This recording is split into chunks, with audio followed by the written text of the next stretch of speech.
Hello नमस्ते, मेरा नाम है कमलेश और आप सभी का स्वागत है हमारे इस यूट्यूब चैनल पे। दोस्तों, आज हम बात करने वाले हैं बिज़नेस लोन्स के बारे में। आज हम इस वीडियो में जानेंगे कि अगर आप बिज़नेस लोन लेने के लिए बैंक में जाते हैं तो किस प्रकार के डॉक्यूमेंट्स आपको जनरली यहाँ पर बैंक में देने पड़ते हैं।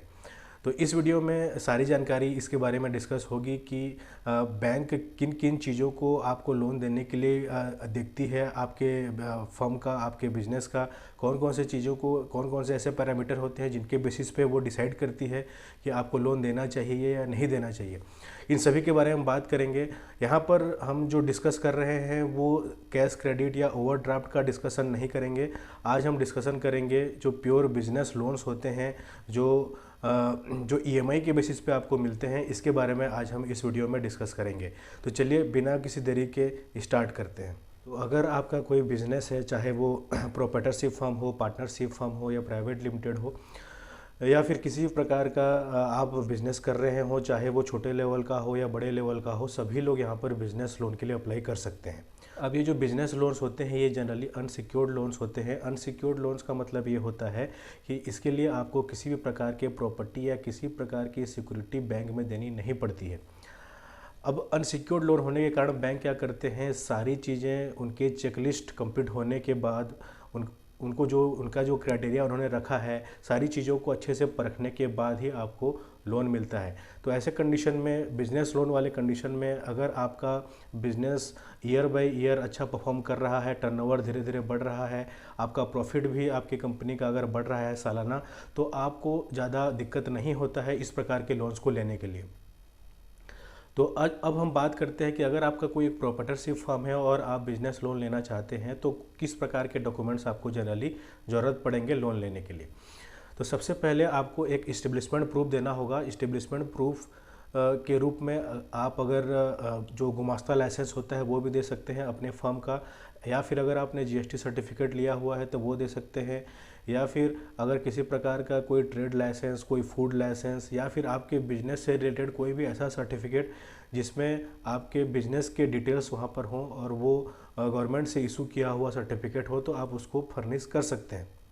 अब बहुत सारे बैंक क्या करते हैं, कुछ क्राइटेरिया रखते हैं इस्टेब्लिशमेंट के लिए कि मिनिमम इतना पुराना आपका फर्म होना ही चाहिए तभी आपको बिजनेस लोन मिलता है। तो जनरली बहुत सारे बैंक 2 साल का मिनिमम विंटेज क्राइटेरिया रखते हैं, कई सारे बैंक्स मिनिमम 3 साल का रखते हैं। तो आप जिस भी बैंक में जा रहे हैं वहाँ पर इस चीज़ को आपको देखना होगा। इसके साथ साथ जो आपका लेटेस्ट 2 साल या 2 साल का जो आईटीआर है विद कंपटीशन आपको देना होगा।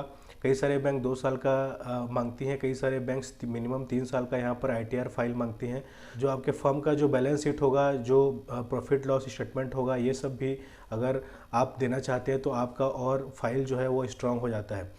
इसके साथ साथ जो यहाँ पर जो प्रोप्राइटर है उसका पैन कार्ड के साथ साथ एक एड्रेस प्रूफ लिया जाता है। एड्रेस प्रूफ में Aadhaar card, voter ID, driving licence, passport, इस प्रकार के डॉक्यूमेंट आप दे सकते हैं। जो प्रोप्राइटर होगा उसका 1 या 2 कलर फ़ोटो भी लग सकता है।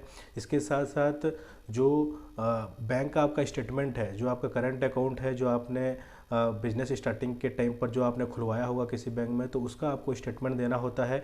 कई सारे बैंक 6 महीने का स्टेटमेंट मांगती हैं, कई सारे बैंक 1 साल का मिनिमम यहाँ पर स्टेटमेंट मांगती हैं। तो इस प्रकार के डॉक्यूमेंट्स जनरली यहाँ पर प्रोप्राइटरशिप फर्म के लिए जनरली देखने को मिलता है। अगर आपको बिजनेस लोन्स अगर आपको चाहिए बैंक से तो इस प्रकार के डॉक्यूमेंट आपको देने होते हैं। अब हम बात करते हैं पार्टनरशिप फर्म की। अगर आपका पार्टनरशिप फर्म है और आप उसके लिए बिजनेस लोन लेने के लिए बैंक में जाते हैं तो किस प्रकार के डॉक्यूमेंट्स आपको लगते हैं। तो सबसे पहले आपका जो फर्म का डॉक्यूमेंट है जिसमें कि है फर्म का पैन कार्ड। अगर आपने अपने पार्टनरशिप फर्म को रजिस्टर किया हुआ है तो रजिस्ट्रेशन सर्टिफिकेट भी आपके पास होगा।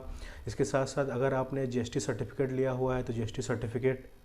इसके साथ साथ किसी प्रकार का कोई भी लाइसेंस जैसे फूड लाइसेंस या ट्रेड लाइसेंस, इस प्रकार के डॉक्यूमेंट्स भी आप फर्निश कर सकते हैं आपके इस्टेब्लिशमेंट प्रूफ या आपके कंपनी के, आपके फर्म के प्रूफ के रूप में। इसके साथ ही साथ आपका पार्टनरशिप डीड भी यहाँ पर रिक्वायर्ड रहता है, जिसमें आपके फर्म के सारे टर्म एंड कंडीशन, सारे क्लॉज वहाँ पर मेंशन रहते हैं। तो डीड को भी जनरली हम यहाँ पर कंसिडर करते हैं। और यहाँ पर आपके फर्म का जो आईटीआर फाइल होगा और जो आपका बैलेंस शीट वगैरह होगा विद प्रॉफिट लॉस स्टेटमेंट, वो मिनिमम 2 साल का लिया जाता है। कई सारे बैंक 3 साल का यहाँ पर डिमांड करती है। तो इसको भी आपको यहाँ पर ध्यान में रखना है। इसके साथ साथ आपका जो पार्टनर्स हैं उनके पैन कार्ड के साथ साथ एक एक एड्रेस प्रूफ लगता है, उनका इंडिविजुअल जो एड्रेस प्रूफ होता है, जैसे कि Aadhaar card, voter ID, driving licence, इस प्रकार के डॉक्यूमेंट्स। उसके साथ साथ एक एक कलर फ़ोटो भी उनका लगता है। इसके साथ साथ जो आपका बैंक स्टेटमेंट है 6 महीने का या 12 महीने का, वो भी आपको यहाँ पर देना होता है। तो ये हो गया पार्टनरशिप फर्म्स के डॉक्यूमेंट। अगर आपका पार्टनरशिप फर्म है तो बिजनेस लोन के लिए इस प्रकार के डॉक्यूमेंट्स यहाँ पर जनरली देखने को मिलता है। देखिए, ये जो डॉक्यूमेंट्स का जनरली हम लिस्ट यहाँ पर डिस्कस कर रहे हैं, लगभग सभी बैंकों में इसी प्रकार के डॉक्यूमेंट्स का रिक्वायरमेंट रहता है। देखिए, ये अनसिक्योर्ड लोन है तो सभी बैंकों का अलग अलग थोड़ा बहुत क्राइटेरिया हो सकता है लोन देने के लिए, उनका डॉक्यूमेंटेशन का क्राइटेरिया अलग हो सकता है, क्योंकि ये अनसिक्योर्ड लोन है। तो बैंक क्या करती है कि सारी चीज़ें तसल्ली हो जाने के बाद, सारी चीज़ों का वेरिफिकेशन हो जाने के बाद ही इस प्रकार के लोन्स को आपको डिसबर्स करती हैं। तो उनका थोड़ा बहुत क्राइटेरिया डिफ़र हो सकता है, थोड़े बहुत डॉक्यूमेंटेशन डिफ़र हो सकते हैं, बट जो भी हम यहाँ डिस्कशन कर रहे हैं डॉक्यूमेंट्स का जो लिस्ट है, वो अधिकतर सभी बैंकों में इस प्रकार के डॉक्यूमेंट्स कॉमन ही होते हैं, ये आपको लगते ही हैं। अब हम बात करते हैं प्राइवेट लिमिटेड कंपनियों की। अगर आप इसमें बिजनेस लोन लेने के लिए जाते हैं, किस प्रकार के डॉक्यूमेंट्स आपको देने पड़ते हैं बैंक को।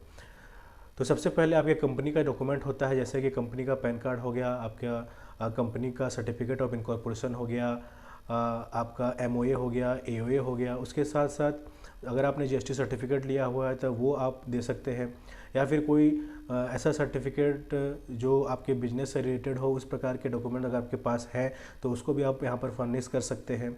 आपके कंपनी का जो आईटीआर है और आपका जो बैलेंस शीट है विथ प्रॉफिट लॉस स्टेटमेंट, उसको भी आपको मिनिमम 2 साल का देना होता है। कई सारे बैंक 3 साल का रिक्वायरमेंट रखती हैं, तो वो चीज़ आपको यहाँ पर ध्यान रखना होगा और इसको प्रोवाइड करना होगा। इसके साथ साथ जो डायरेक्टर्स होते हैं उनका पैन कार्ड के साथ साथ एक एक एड्रेस प्रूफ भी उनका लिया जाता है, एक एक कलर फ़ोटो लिया जाता है। साथ ही साथ जो स्टेटमेंट है, बैंक स्टेटमेंट आपके करंट अकाउंट का, वो भी हो सकता है 6 महीने का मांगा जाए या फिर मिनिमम 1 साल का मांगा जाए, वो भी लेटेस्ट। तो यहाँ पर इस प्रकार के डॉक्यूमेंट्स जनरली आपको प्राइवेट लिमिटेड कंपनियों के लिए बिजनेस लोन लेने के लिए आपको देखने को मिलता है। तो आज हम इस वीडियो में हमने डिस्कस किया कि प्रॉपर्टरशिप फर्म, पार्टनरशिप फर्म और प्राइवेट लिमिटेड के लिए किस प्रकार के डॉक्यूमेंट की आवश्यकता पड़ती है अगर आप बैंक से बिजनेस लोन लेना चाहते हैं। आई होप आपको ये वीडियो अच्छा लगा होगा। इसमें दी हुई जानकारी ज़रूर आपको कहीं ना कहीं हेल्प करेगी जब आप लोन लेने के लिए जाएंगे। तो आने वाले वीडियोज़ के लिए मुझे दीजिए इजाज़त। धन्यवाद।